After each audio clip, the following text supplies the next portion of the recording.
white flight. You had all the people, middle class, going to other neighborhoods outside of the city, and you had neighborhoods like Bed-Stuy suffering.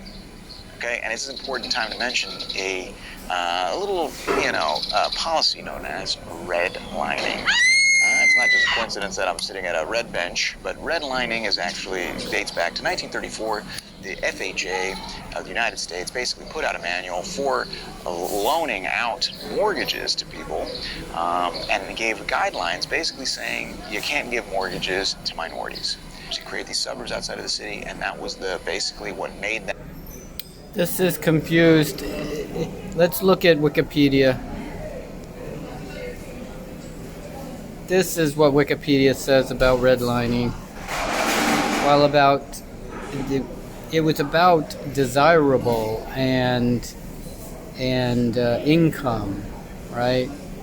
And it says here the type D was outlined in red, you can see, but the type D was about 85% of residents were white.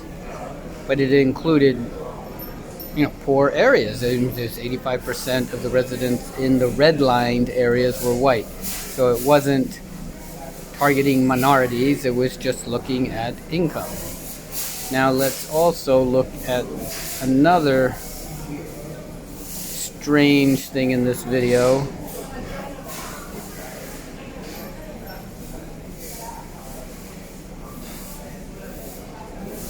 Yeah, let's look at this. Over 300 units all in one fell swoop.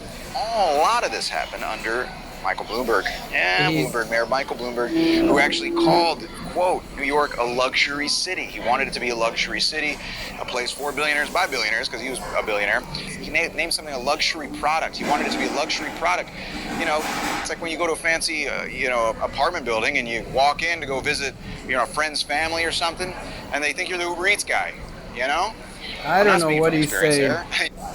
I can't understand what he's saying. The REITs guy. Who's the REITs guy? But also, the building he's looking at is I don't know if he knows, but Williamsburg, South Williamsburg, is mostly Hasidic, a Hasidic group. And that building is a Hasidic building, meaning a lot of Hasidic Jewish people live in that building.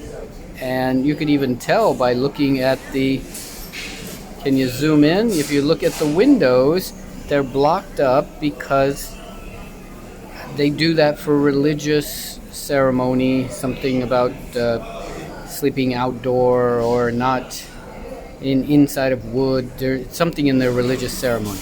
So this, I don't think, can be considered a luxury building.